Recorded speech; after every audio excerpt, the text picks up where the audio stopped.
E eu gostaria de iniciar essa pregação, essa reflexão na palavra do Senhor, perguntando a cada um aqui se você já teve um sonho que parecia tão real que quando você acordou você ficou um tempo ainda confuso, né, sem saber que se estava realmente dormindo ou acordado, ou sem saber se naquele momento você poderia confiar naquilo que você via ali como real, né?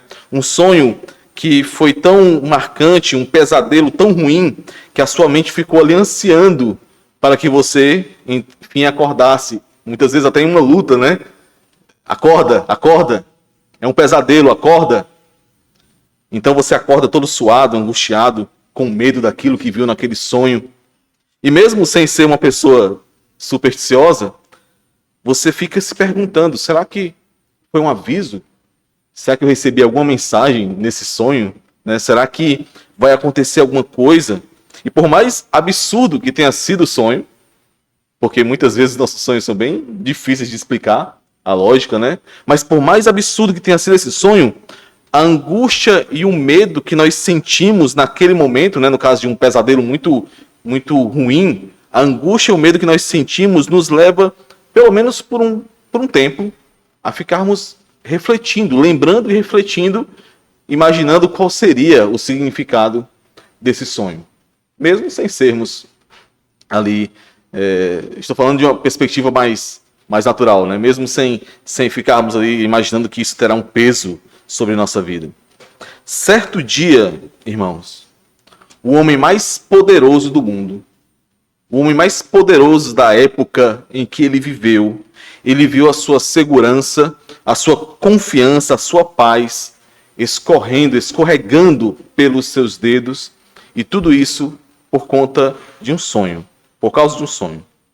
Não era um sonho comum, como aqueles que nós temos, mas um sonho dado diretamente pelo Deus Todo-Poderoso, algo que foi único, que não acontece mais nos dias de hoje, principalmente naquela proporção,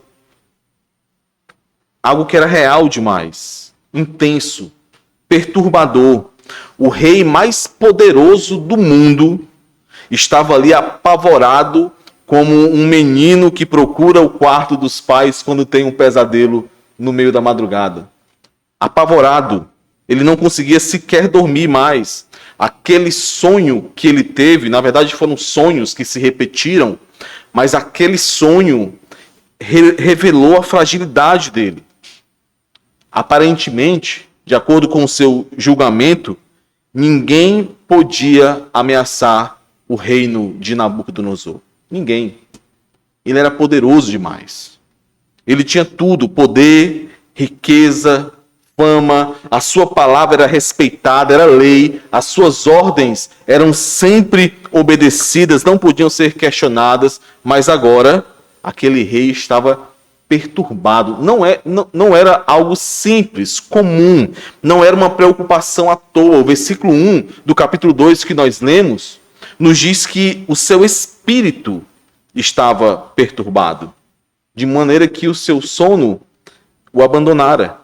Ele não conseguia dormir. Ele sentiu, ele percebeu ali que alguém maior do que ele estava o ameaçando.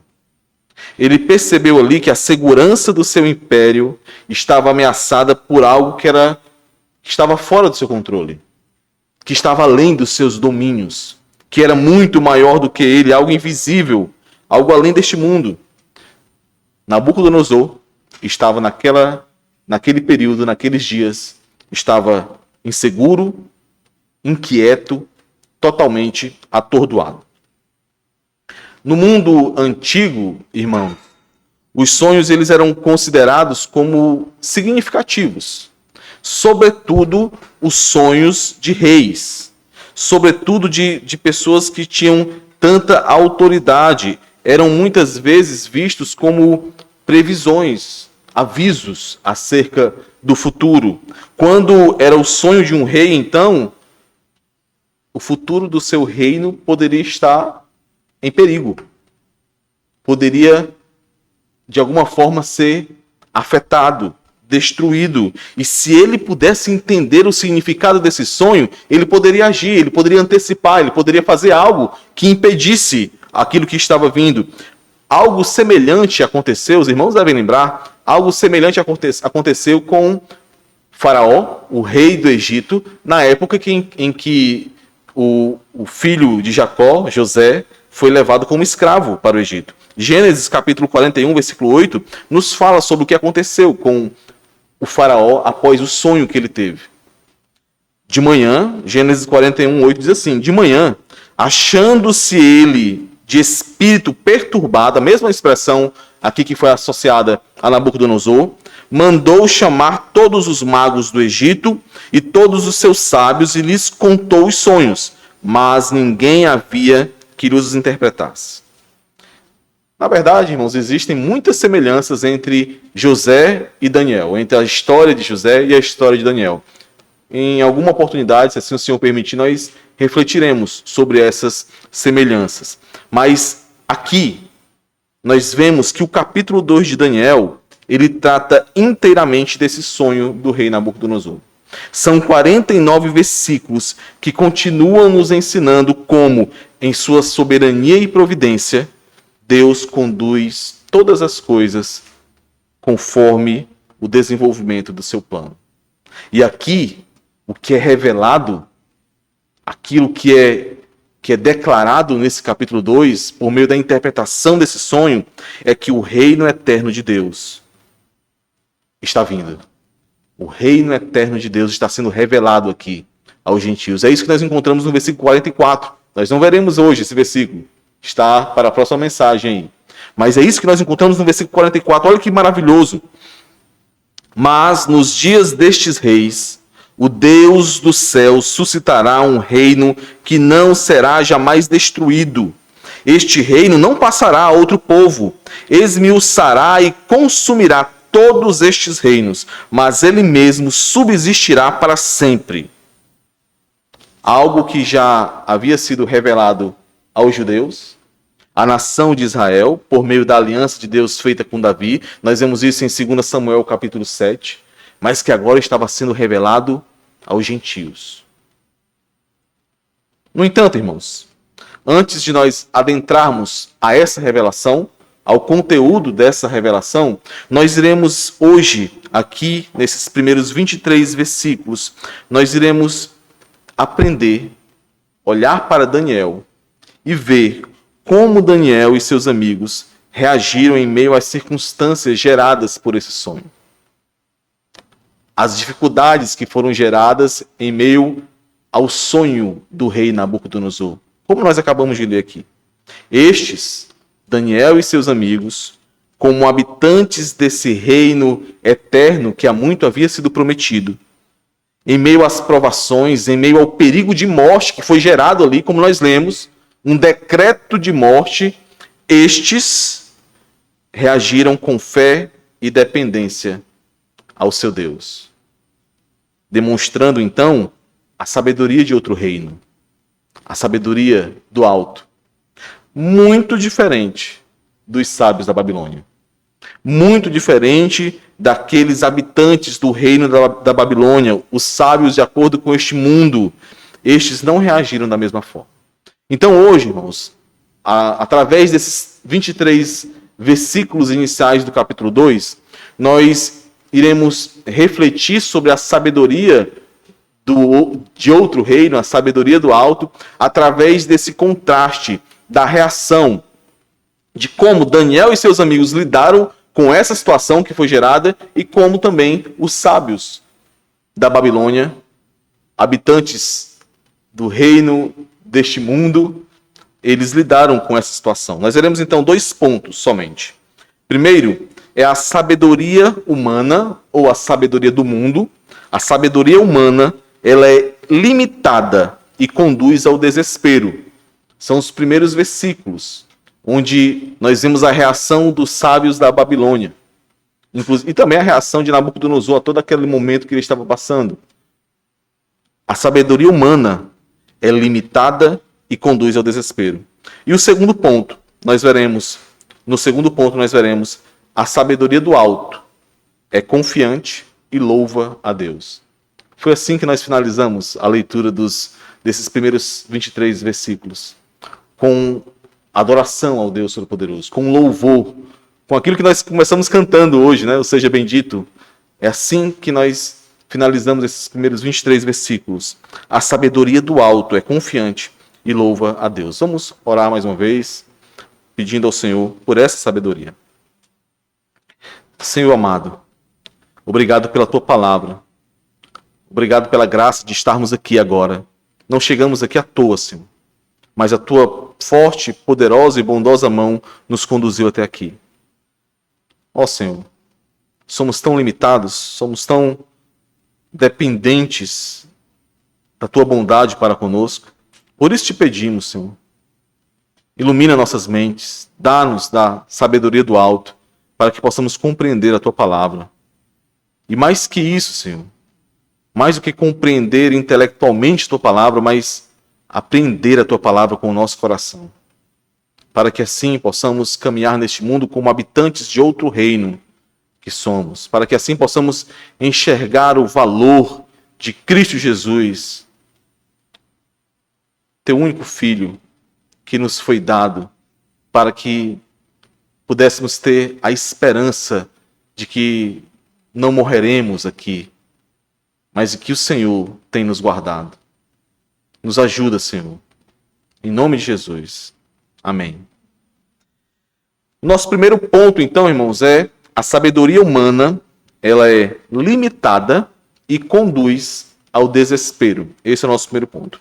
Como eu já disse, no mundo antigo, os sonhos eles eram considerados como sendo significativos, muito significativos, principalmente no caso de reis. Por isso, muitos reis do Antigo Oriente, eles tinham ali intérpretes de sonhos, sábios que eram contratados, que estavam em suas folhas de pagamento para ficarem ali no palácio, para viverem junto do palácio real e então cumprirem esse papel de interpretar os sonhos dos reis, daquele rei. Com Nabucodonosor não era diferente. Ele tinha ali um grupo fortemente treinado. Na verdade, como nós já vimos, ele tinha uma academia para a formação de sábios. Foi para essa academia que ele conduziu Daniel e seus amigos, além de outros que ele trouxe de outras nações, para treiná-los ao longo de 3 anos em toda a cultura babilônica e sabedoria babilônica.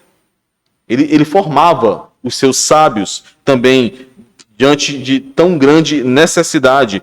E ao encontrar-se perturbado com o sonho que ele teve, Nabucodonosor, ele logo convocou o seu grupo de elite, o seu grupo de sábios, uma equipe multidisciplinar, como nós lemos aqui e nós veremos. Diversos tipos de sábios para aquela época. Sábios versados na cultura e na sabedoria dos caldeus. Daniel e seus amigos não foram chamados, percebam, eles não foram chamados aqui ainda, porque eles eram calouros. O texto inicia nos dizendo que isso aqui aconteceu no 2º ano do reinado de Nabucodonosor. Eles ainda estavam passando pelo treinamento ali da Babilônia. Por isso não foram chamados. Já os demais, e principalmente os caldeus, em outras versões, eles foram chamados de astrólogos, né? Porque era uma mistura de astronomia com o misticismo das religiões pagãs ali, mas os caldeus, em especial, eles representavam a nata intelectual e sacerdotal dos sábios da Babilônia. Estes eram aqueles que, por meio da observação de padrões no comportamento dos astros, das estrelas no céu, né? Aquilo que os astrônomos fazem, só que com uma pitada de misticismo eles faziam, estes, através dessas estratégias, eles conseguiam, inclusive, predizer muitos eventos climáticos e eclipses, por exemplo. Existem registros que mostram isso. Nós veremos que eles eram chamados de sábios, não era à toa, eles tinham sim uma estratégia, uma metodologia, eles tinham uma ciência para eles aplicada em relação a isso. É a estes que Nabucodonosor chama no versículo 2, como nós já vimos. Então o rei mandou chamar os magos, os encantadores, os feiticeiros e os caldeus, a equipe multidisciplinar aqui, né? Para que declarassem ao rei quais lhes foram os sonhos. Eles vieram e se apresentaram diante do rei. Percebam, irmãos, que nesse versículo 2, o rei ele já havia dito nessa convocação que o papel dos sábios seria declarar o sonho. Mas no versículo 3, para deixar isso de maneira clara, ele repete. Ele diz, tive um sonho e para sabê-lo está perturbado o meu espírito. Não é que o rei esqueceu o sonho. Alguns tentam explicar esse texto dessa forma, dizendo que o rei havia esquecido o sonho que ele tinha tido naquelas noites ali. Na verdade, ele teve o sonho várias vezes. A questão não era que ele esqueceu. É que ele não estava tão confiante de que os sábios poderiam dar a interpretação correta. É por isso que ele propõe, para que eu saiba que vocês não irão mentir para mim, vocês precisam me dizer qual é esse sonho, antes de dar a interpretação. Provavelmente, em outro momento, ele tenha percebido a limitação destes sábios e a sua esperteza ali na condução dessas questões. Porque os sábios, além de sábios, eles eram sabidos também, né? Utilizando aqui o nosso linguajar.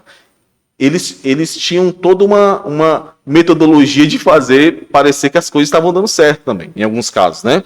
E no versículo 4 eles apresentam toda essa pompa que eles traziam de sábios da Babilônia. Eles dizem, ó rei, vive eternamente. Aqui eles trazem uma expressão formal de quem está adentrando a presença do rei. É um formalismo. Ó rei, vive eternamente. Dize o sonho a teus servos e daremos a interpretação. Provavelmente eles já sabiam que o rei queria, porque ele já tinha dito na convocação. Ele queria que eles dissessem qual era o sonho, mas aqui eles estão dando um antissabido aqui, né? Dize o sonho e nós daremos a interpretação. Eles responderam aqui, irmãos, como, sem dúvida, eles já haviam respondido muitas vezes antes. É como aconteceu lá com o faraó. É só dizer o sonho que os sábios vão interpretar o sonho. Só que Nabucodonosor, ele introduziu uma complicação aqui muito grande, extraordinária, jamais vista, como eles mesmos disseram no final desse texto que nós lemos. Em vez de contar aos sábios o sonho, ele declarou que eles teriam que descobrir por eles mesmos e só depois interpretar o sonho. Esses peritos em sonhos, irmãos, esses sábios, eles tinham uma metodologia e uma estratégia própria dos sábios da época. Eles utilizavam manuais de interpretação de sonhos. Muitos desses manuais, inclusive, foram encontrados recentemente em escavações, em buscas arqueológicas. Esses sábios utilizavam manuais de interpretação. Nestes manuais existiam registros de sonhos históricos e do que tinha acontecido após aqueles sonhos. Então, a sabedoria deles possuía um certo fundamento em estudos e nos dados que permitiam que eles formulassem ali relações empíricas, né? Se alguém sonhou sobre algo, isso significa algo. Então, eles armazenavam isso nos seus manuais e utilizavam isso para interpretar os sonhos dos reis. Era a ciência dos caldeus, era isso que eles faziam. É algo muito similar ao que os nossos avós já faziam aqui, né? Há um tempo atrás, né? Não sei se vocês já perceberam isso. Você sonhar com o seu dente caindo é porque você vai morrer. Acabou com tudo, né? Era isso que era assim que eram interpretados os sonhos, né? Do dente caindo. Estava todo mundo morto se fosse assim, né? Mas no caso dos sábios da Babilônia, eles tinham metodologia. Eles tinham uma estratégia de como fazer isso. É como se fosse a ciência babilônica. Dados eram armazenados e eram utilizados para interpretar os sonhos dos reis. Mas isso, irmãos, não era suficiente para resolver a angústia do espírito perturbado do rei Nabucodonosor.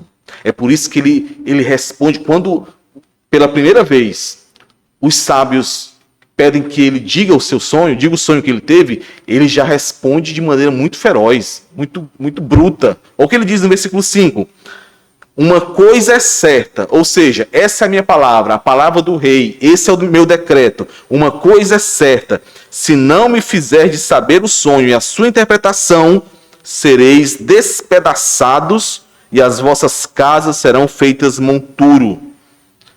A sabedoria destes sábios da Babilônia, a ciência que eles utilizavam não era suficiente para acalmar o espírito perturbado do rei Nabucodonosor.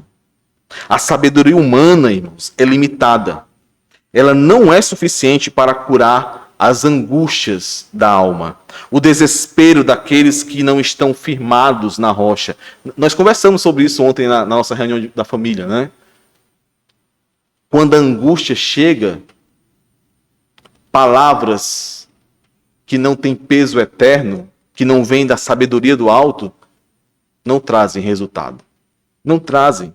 Existem dores que a sabedoria humana não consegue curar. Não consegue. Não adianta. Existem angústias e problemas tão profundos, tão enraizados no coração do homem, que palavras da sabedoria humana não conseguirão chegar lá. Não conseguirão alcançar. Não conseguirão. Existe um limite para a sabedoria humana. Algumas vezes eu estou utilizando aqui o termo sabedoria humana, em outras sabedoria do mundo. Quando eu falo em sabedoria humana, eu falo mais com um aspecto positivo, da sabedoria que é dada ao homem por meio da graça de Deus, da graça comum de Deus. Então, irmãos, é claro que a sabedoria humana é muitas vezes útil, sim. É dádiva de Deus, mas a questão é que ela não é suficiente. Ela é limitada. É isso que nós precisamos perceber aqui. Quando a angústia chega, quando a perturbação chega, como chegou a Nabucodonosor, e destrói qualquer senso de segurança, destrói a estabilidade, tira o chão sobre os pés, tira o sono, leva ao desespero. Quando isso acontece, irmãos, a sabedoria humana não é suficiente. Não resolve. Não traz paz, não cura o problema. Psicólogos trazem algum alívio, é verdade, por um tempo. Remédios conseguem entorpecer um pouco ali a dor, mas somente a sabedoria do alto tem poder para tratar a raiz de tais problemas. Somente a sabedoria do alto. É por isso, irmãos, é por isso que você que é crente, preste atenção, crente, é por isso que você que é crente deve valorizar a sabedoria do alto. Deve valorizar a sabedoria do alto que é oferecida a você, que é dada a você. Muito facilmente, irmãos, nós desprezamos a sabedoria do alto. Muito facilmente nós desprezamos aconselhamentos que recebemos na igreja do Senhor. Muito facilmente nós desprezamos encontros de discipulado, caminhada de relacionamento entre irmãos, o pastoreio específico de problemas que surgem. Muito facilmente nós desprezamos isso. Tratamos como se não tivessem o valor que tem. Tratamos como se fosse comum, mas não é comum. Muito cuidado com isso. Muito cuidado. Não despreze a sabedoria do alto. Não seja tolo. Desprezar a sabedoria do alto. Os instrumentos da sabedoria do alto é ser tolo. Não faça isso. Mas além disso, é por isso também, é porque a sabedoria humana é limitada, é insuficiente, que você deve se preparar para socorrer o imaturo na fé e o ímpio. Você deve estar preparado, se preparar para isso. Porque no momento do desespero, estes correm para todo tipo de lugar que oferece algo. Algo além da sabedoria humana. Se apegam a tudo. Mas, preste atenção, irmão. Somente você que é discípulo de Cristo, você que conhece a Cristo, você que entende o valor do Evangelho de Cristo, somente você possui a resposta para a angústia e o desespero deste mundo. E é por isso que você deve estar preparado para dar essa resposta. É aquilo que o apóstolo Pedro diz em sua primeira epístola, capítulo 3, versículo 15. Antes, santificai a Cristo como Senhor em vosso coração, estando sempre preparados para responder a todo aquele que vos pedir razão da esperança que há em vós. O contexto em que o apóstolo Pedro escreve aqui é um contexto de sofrimento, de medo, de angústia, de perseguição, e é por isso que ele escreve isso. Se nós voltarmos um versículo antes, o versículo 14, ele diz assim: mas ainda que venhais a sofrer por causa da justiça, bem-aventurados sois. Não vos amedronteis, portanto, com as suas ameaças, nem fiqueis alarmados. A palavra alarmado aqui é a mesma, é equivalente no grego para o perturbado lá que estava na Nabucodonosor. Não fiqueis alarmados. Antes, aí entra no versículo 15 que nós lemos, estejam sempre preparados para responder qual a razão da esperança que há em vós. Só, irmãos, que antes de dar a razão da esperança, essa esperança precisa ser vista, para que exista esse questionamento. Para que aqueles que esperavam desespero olhem e digam: de onde vem essa esperança? E é nesse momento que Cristo é apresentado como a razão dessa esperança. Ele é a nossa esperança. Momentos de provação, momentos de angústia, momentos onde todos esperam desespero, descontrole, são momentos riquíssimos, preciosíssimos, para que nós possamos testemunhar da razão da nossa esperança, do porquê estamos passando, da forma como estamos passando por aquela situação, por aquela circunstância. Nesses momentos, nós mostramos em quem nós confiamos. Em quem nós confiamos. Nesses momentos, fica evidente a diferença que a nossa fé no nosso Deus faz em nós. Por que você está assim? Por conta da esperança que eu tenho no meu Deus. Pela fé que eu tenho no meu Deus. Neste mundo, irmãos, crentes e ímpios estão suscetíveis às mesmas circunstâncias. Estão suscetíveis às mesmas dores, às mesmas doenças, à morte. Crentes e ímpios. Todos. O câncer, por exemplo, ele chega da mesma forma para crentes e para ímpios.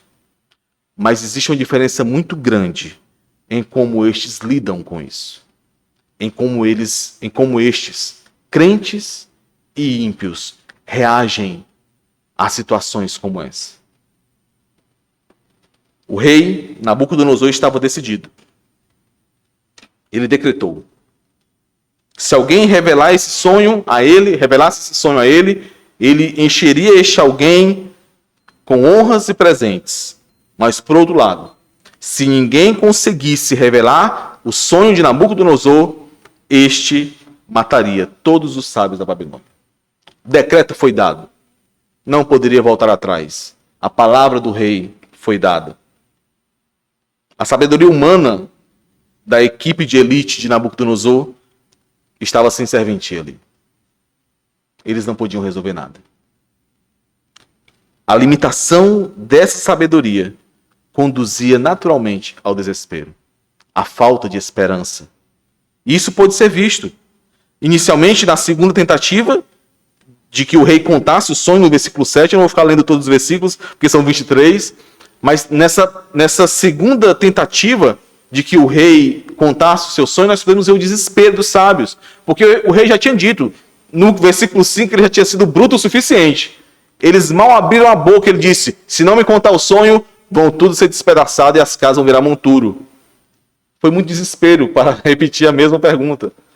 Pedir a mesma coisa no versículo 7. Conta-nos o sonho, rei, e nós iremos trazer a interpretação. Mas o desespero maior ainda é visto nos versículos 10 e 11, quando eles confessaram a impotência deles e escancararam o desespero ao criticarem o pedido do rei e criticarem o próprio rei. Olha o que eles dizem no versículo 10 e 11. Responderam os caldeus à presença do rei e disseram: não há mortal sobre a terra que possa revelar o que o rei exige. Pois jamais houve rei, por grande e poderoso que tivesse sido, que exigisse semelhante coisa de algum mago, encantador ou caldeu. A coisa que o rei exige é difícil, e ninguém há que possa revelar diante do rei, senão os deuses, e estes não moram com os homens. A resposta do rei não foi outra, senão morte. Todos os sábios da Babilônia devem morrer, então. Versículo 12. Então o rei muito se irou e enfureceu, e ordenou que matassem a todos os sábios da Babilônia. E é aí que entra o nosso segundo ponto. A sabedoria do alto é confiante e louva a Deus. Nós vimos todo o problema, toda a circunstância adversa que o sonho de Nabucodonosor trouxe. A angústia que ele estava trouxe. Inclusive um decreto de morte. E isso chega até os ouvidos de Daniel e seus amigos. Mas, diferente dos sábios da Babilônia, eles não reagem da mesma forma. E é isso que nós vemos no segundo ponto. A sabedoria do alto é confiante e louva a Deus.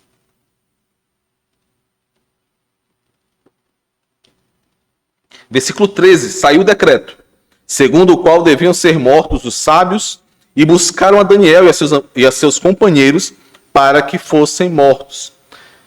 Irmão, se coloquem agora por um momento no lugar de Daniel. Esse decreto que chega até Daniel, em um primeiro momento, ele poderia ser visto como uma prova cabal de que a vida nesse mundo não tem qualquer sentido. Por quê? Porque Daniel, ele teve a sua vida preservada em meio à ocupação babilônica em Judá. Ele teve a sua vida guardada ali pelo Senhor, ele não morreu, muitos morreram, mas ele não morreu. Ele então foi trazido à Babilônia.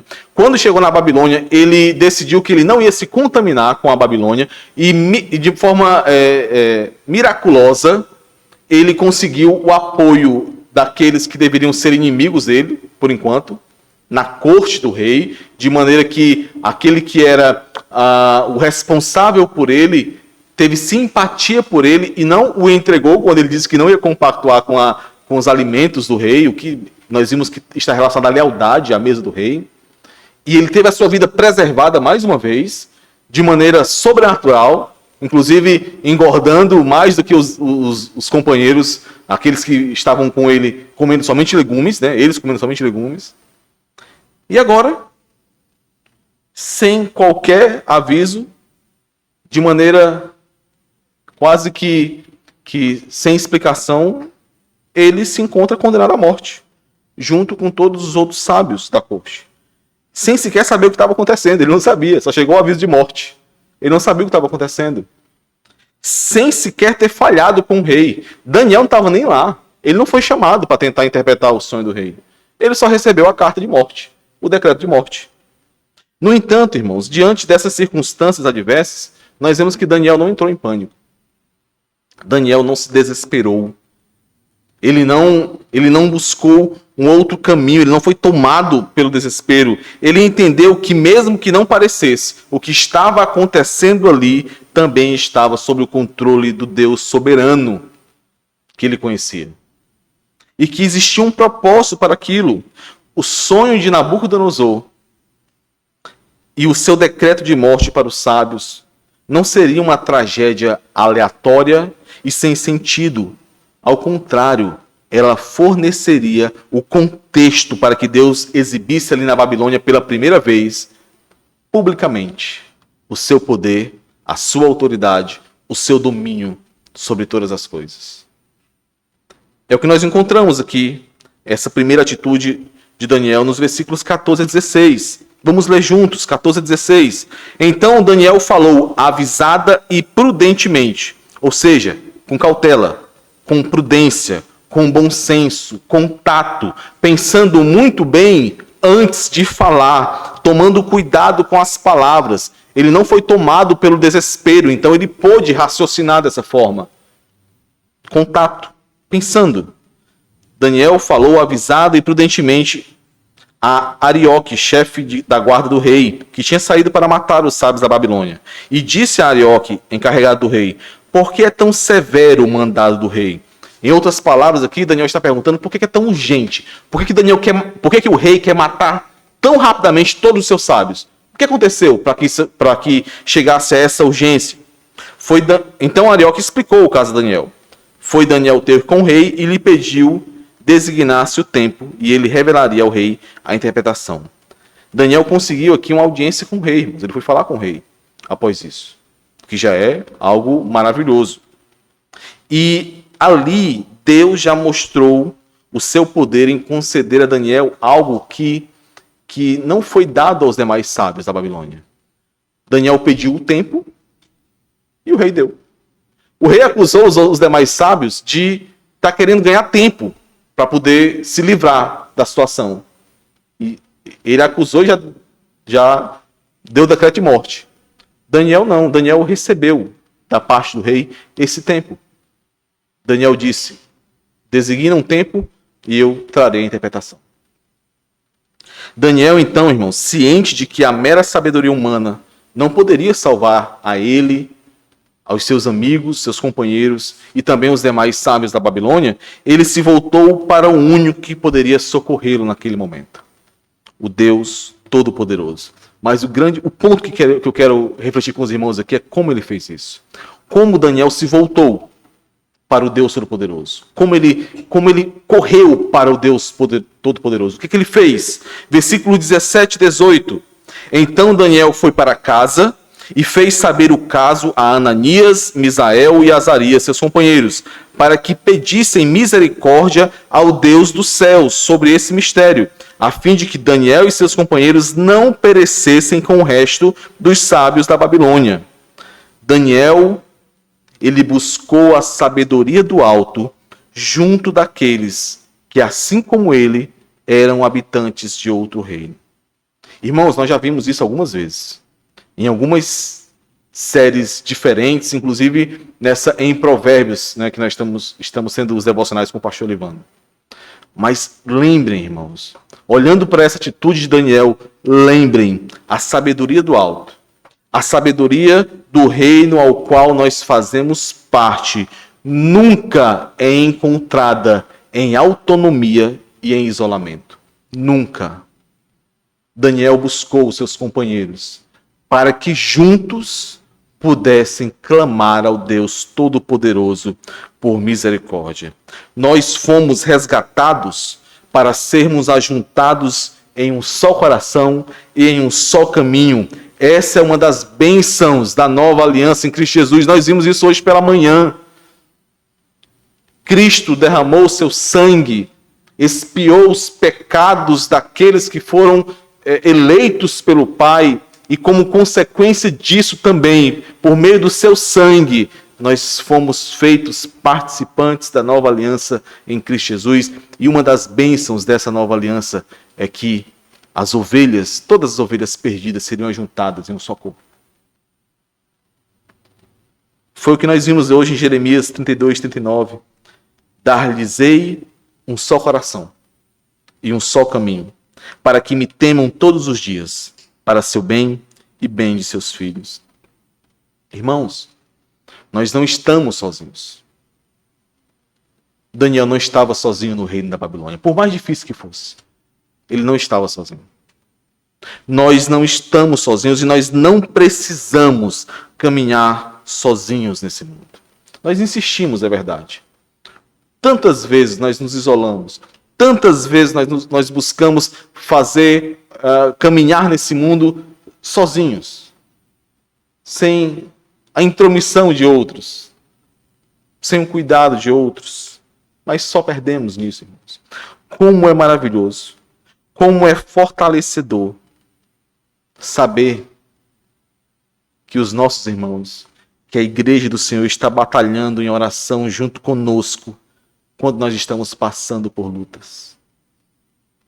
Como é fortalecedor isso, irmãos? A oração dos santos nos fortalece de maneira inexplicável em meio às dificuldades. Mesmo longe nós percebemos, mesmo longe nós sabemos, a igreja está orando por mim. Os meus irmãos estão me sustentando em oração. A oração dos santos é fortalecedora. Nós precisamos crescer no entendimento do corpo de Cristo que somos, da unidade, da comunhão que temos o privilégio de desfrutar como corpo de Cristo. Não esqueça disso. Mas existe um outro ponto aqui, muito importante. Daniel, ao buscar os seus amigos, ele orientou os seus amigos para que juntos dele pedissem misericórdia ao Deus dos céus, para que eles não perecessem na Babilônia. E aqui, meus irmãos, em meio a esse pedido de Daniel, aquilo que está descrito no capítulo 2, nós temos um eco. É uma forma de Daniel expressar um outro texto das Escrituras.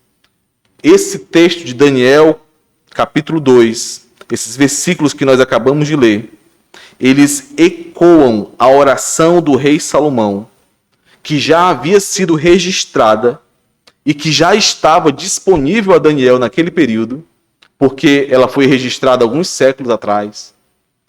E nessa oração do rei Salomão, nós encontramos aquilo que Daniel e seus amigos estão utilizando para orarem, pedindo por misericórdia. Por favor, irmão, abram aí 1 Reis, capítulo 8. Nós vamos ler do versículo 46 ao versículo 50.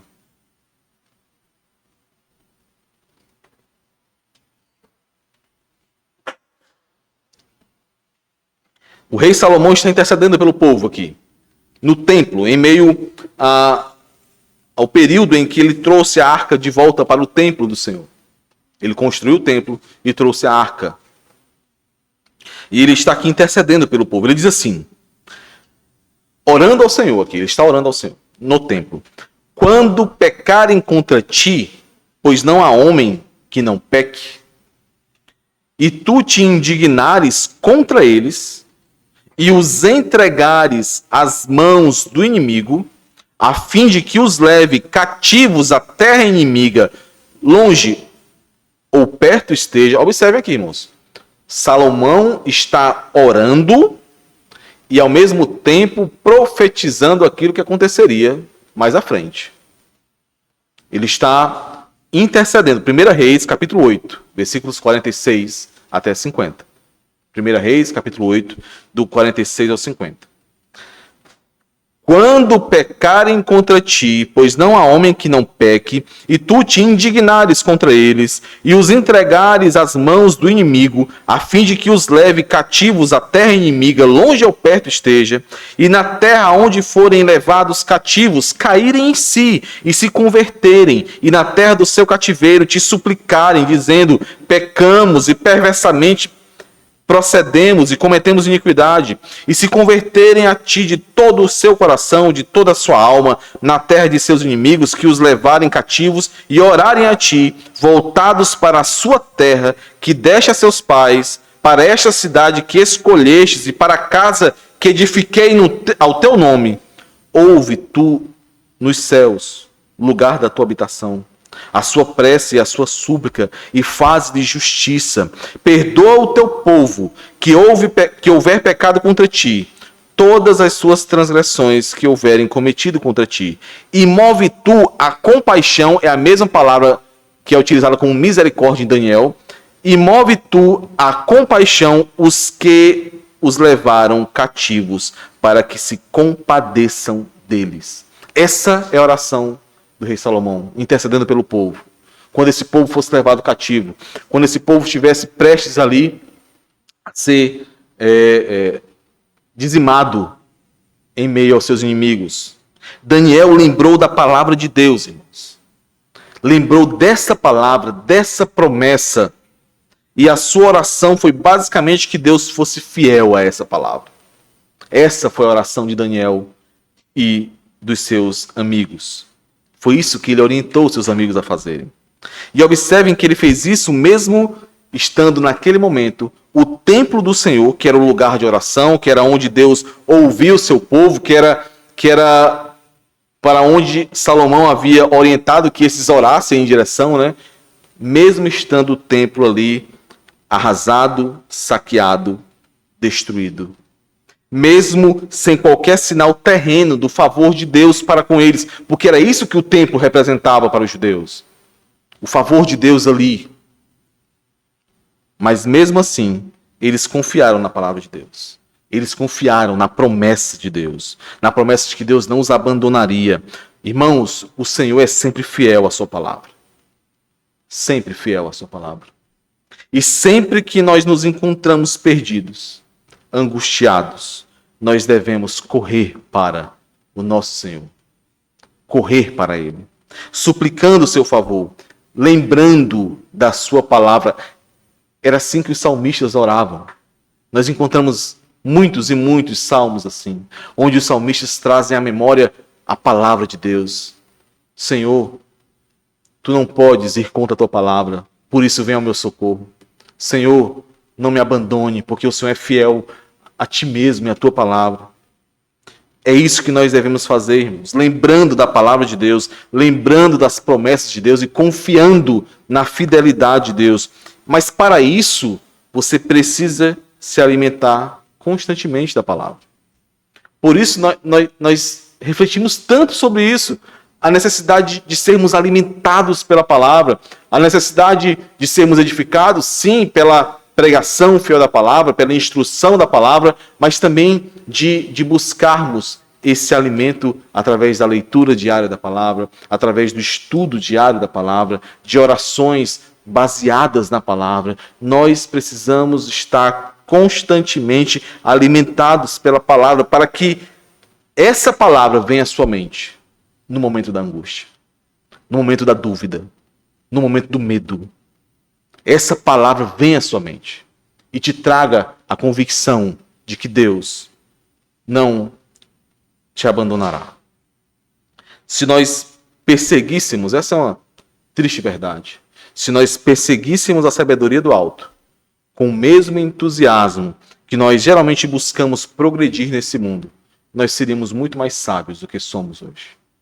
Muito mais. Deus ouviu e respondeu à oração de Daniel e de seus amigos. E o que foi que Daniel fez em seguida?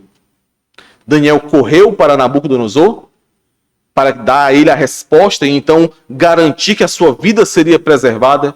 Não foi isso que Daniel fez. Daniel louvou a Deus. A sabedoria do alto. Louva a Deus. Glorifica a Deus. E foi isso que Daniel fez. Logo após ter sido revelado a ele o mistério daquele sonho. Versículos 19 a 23. Então foi revelado o mistério a Daniel numa visão de noite. Daniel bendisse o Deus do céu. Disse Daniel: seja bendito o nome de Deus, de eternidade a eternidade, porque dele é a sabedoria e o poder. É ele quem muda o tempo e as estações, remove reis e estabelece reis. Ele dá sabedoria aos sábios e entendimento, não é aos entendidos não, é aos inteligentes, irmãos. É pela rima da música ele fica melhor, né? Quando o irmão estava lendo, quase que eu dizia, na hora da leitura, ele dá entendimento aos sábios, ele dá sabedoria aos sábios e entendimento aos entendidos, não, aos inteligentes, né? Ele revela o profundo e o escondido, conhece o que está em trevas e com ele mora a luz. A ti, ó Deus de meus pais, olha a relação que Daniel faz aqui com a palavra que foi ensinada a ele, com quem ele é. A ti, ó Deus de meus pais, eu te rendo graças e te louvo, porque me deste sabedoria e poder, e agora me fizeste saber o que te pedimos, porque nos fizeste saber este caso do rei. Irmãos, precisamos sempre lembrar, sempre que você for ler a palavra, sempre que você estiver refletindo sobre uma pregação que está sendo feita aqui a nós, você precisa lembrar das primeiras mensagens, do contexto que foi dado, para quem essa carta, esse livro foi escrito, qual era a intenção do autor, e nós sempre temos que lembrar. Essa afirmação que foi dita aqui por Daniel, em meio a esse louvor que ele faz ao nome do Senhor, de que o Deus de Israel é aquele que possui todo o poder e toda a sabedoria, foi um lembrete muito importante para aqueles que receberam esse livro, em meio ao período do cativeiro na Babilônia, e também aqueles que foram enviados para restaurar a nação de Israel. Foi muito importante ouvir isso. Foi muito importante lembrar disso, porque como exilados na Babilônia, eles estavam o tempo todo sendo cercados por diversas fontes de sabedoria. Fontes de sabedoria que afirmavam oferecer acesso ao mistério oculto do universo. Fontes de sabedoria que afirmavam ter autoridade sobre o conhecimento. Aquilo que foi narrado nesse capítulo expôs o vazio dessas afirmações. Deixou muito claro que a sabedoria desse mundo é limitada, mas a sabedoria que vem do alto é infinita. Deixou muito claro que existe apenas um Deus que revela o futuro, porque existe apenas um Deus que controla o futuro e todas as coisas. Por mais que a sabedoria e o poder deste mundo possam até parecer impressionantes, muitas vezes parecem impressionantes, mas no final, tudo isso se mostra vazio e sem substância. Essa mesma mensagem é muito importante para nós também nos dias de hoje. Porque hoje nós também estamos rodeados pelo poder e pela sabedoria deste mundo. Assim como nós vimos lá, e veremos ainda muitas vezes, em Romanos 8:28, as pressões desse mundo, o poder deste mundo, a sabedoria deste mundo tentando moldar nossas mentes e coração para que sejamos entregues a este mundo. A sabedoria deste mundo e o poder deste mundo também nos rodeia. De maneiras diferentes, de formas diferentes. Às vezes, explicitamente religiosa e mística. De maneira religiosa e mística. Outras vezes, mesmo que indiretamente, distorcendo a verdade revelada na palavra e tentando apresentar a Deus como, apresentar a todos nós, Deus como sendo um Deus sem soberania, sem poder. No entanto, irmãos, em sua raiz, a sabedoria do mundo é sempre vazia. Ela jamais poderá trazer a solução para o homem. A sabedoria do mundo não compreende quem é realmente o homem. Não compreende a natureza da humanidade, a natureza do mundo em que vivemos, e não compreende porque não se submete, não teme ao Criador do homem, ao Criador de todas as coisas, ao único Deus verdadeiro que criou e que controla todas as coisas. Por isso não pode compreender e por isso não sempre terá um limite, uma barreira para atuar. Não existe sabedoria verdadeira que não louve ao Deus Todo-Poderoso. As pessoas neste mundo, irmãos, nós precisamos lembrar disso diariamente. As pessoas neste mundo estão exatamente da forma como Nabucodonosor estava, com o seu espírito perturbado. As pessoas nesse mundo estão gemendo, porque não sabem o que fazer com o seu desespero. Não sabem o que fazer com a sua angústia. Não sabem o que fazer com esse pesadelo que não tem fim, porque eles nunca acordam, porque não há esperança. E nós podemos levar a verdade a estes. Porque a nós foi revelado essa esperança. A nós foi revelada essa verdade. A nós foi dada a sabedoria do alto, que é o próprio Cristo, a sabedoria de Deus. E somente a igreja do Senhor pode levar a cura, pode levar a paz e a solução para estes que gemem angustiados nesse mundo. É assim que nós devemos compreender quem nós somos como habitantes de outro reino. Instrumentos do Senhor para que essa angústia possa ser sanada. Não esqueçam disso, irmãos. Vamos orar. Senhor amado, muito obrigado, Pai, pela Tua palavra. Obrigado pelo Teu Santo Espírito, Senhor, que nos permite compreender a Tua palavra, que nos constrange a vivermos de acordo com a Tua palavra. Nós falhamos tanto, Senhor, fracassamos tanto, pecamos e ofendemos tanto ainda ao Senhor, mas nós nos lembramos da Tua palavra, da verdade revelada de que o sangue puro de Cristo Jesus, o Cordeiro de Deus, foi derramado em nosso favor. E é isso que nos sustenta.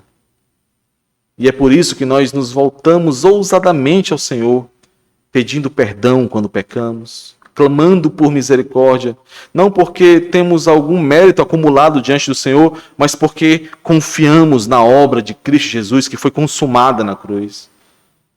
Ó Senhor, faz-nos crescer na sabedoria do alto, para que sejamos instrumentos do Senhor